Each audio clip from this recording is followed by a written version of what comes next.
Hey everybody, what's up and welcome back to today's video guys. And today guys, I'm going to go ahead and be showing you how to connect your Ecwid store to AliExpress. This is a very simple thing to do, so make sure to watch this quick and easy video till the very end, follow my steps correctly so you can make sure that this works the same for you and you can do this yourself.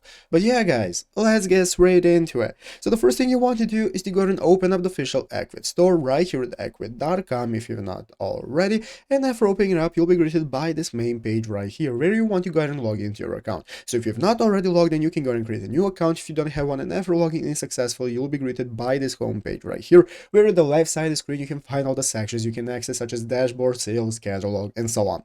So let's go ahead and take a look at how we can get started connecting our store to AliExpress and importing products. Basically guys, what we're looking for is right here at the left side of the screen. You want to go ahead and find this apps section. By finding the app section, this is going to enable you to open up the app market. Opening up the app market is going to open up this market where we can find all the apps that we can get started using for our Ecwid store. And in the upper left corner, you're going to have a search bar. So in this search bar, guys, you want to search for AliExpress. And this is now going to give you a list of all the applications that you can use for connecting to AliExpress. And the most used one, guys, is this one right here, the AliExpress dropshipping. That's going to enable you to connect to AliExpress and for using it for dropshipping. So what you need to do is upgrade your plan that supports applications so that you can run your store, and after that you can install it from here. So by installing it, it's going to appear in your app section right here where you can find my apps, and you can get started using it for dropshipping using AliExpress, and it's easy as that. So I hope this video was helpful. If it was, make sure to leave a like, subscribe to the channel. So guys, thanks for watching, take care, and bye.